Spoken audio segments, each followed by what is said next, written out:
Orang tua juga bisa durhaka, part Han So-hee. Setahu gua, ada beberapa idol dan artis yang punya orang tua durhaka. Kayak contohnya ada ibunya mendiang Goo Harakara yang baru-baru ini gue bahas. Terus ada bapaknya Win Mamamoo yang pernah gue bahas juga. Dan yang hari ini mau kita bahas adalah ibunya Han So-hee.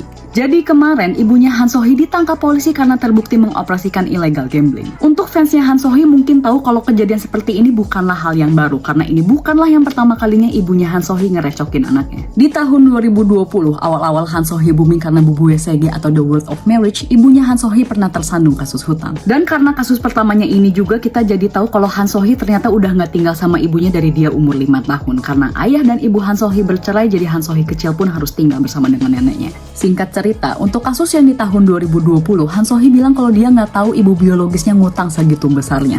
Dan dia juga sudah berusaha untuk membayarin utang si ibu sebisanya. Bukan karena si ibu Shin adalah ibu biologisnya, tapi karena ibu Shin adalah anak neneknya. Tapi ternyata ibu Shin masih menjual nama Han So-hee. Dia pakai nama Han So-hee untuk pinjam uang tanpa sepengetahuan Han So-hee. Dia nggak bisa bayar utang, kayak gitu terus lingkaran setan. Di tahun 2022, kasus ibunya Han So-hee kembali muncul, di mana untuk kasus kedua ini Ibu Shin terlibat kasus penipuan. Dan untuk di kasus kedua ini katanya Ibu Shin membuka akun bank atas nama Han So-hee ketika Han So-hee masih belum di umur yang legal. Terus beliau minjem uang sebesar 85 juta won atau setara dengan 1 miliar rupiah, dan same shit different story, dia nggak bisa bayar. Dan dari kasus ini kita jadi tahu kalau Han So-hee udah putus hubungan sama ibunya, udah lama nggak kontak, udah lama nggak ngobrol, dan secara hukum pun Han So-hee tidak berkewajiban untuk membayar hutang-hutang ibunya. Dan terjadi lagi di tahun ini, di tahun 2024 yang bikin gue jadi mikir kayaknya ini siklus 2 tahunan deh. Kemarin ibunya Han So-hee atau Ibu Shin ditangkap polisi karena terbukti mengoperasikan 12 tempat judi ilegal yang tersebar di banyak kota di seluruh Korea. Sebenarnya untuk kasus tahun 2024 ini Ibu Shin gak pakai nama Han So-hee sih, cuman gak tahu kenapa media tetap aja bawa embel-embel nama besar Han So-hee.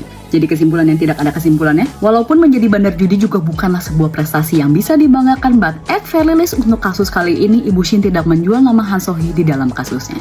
Sekian.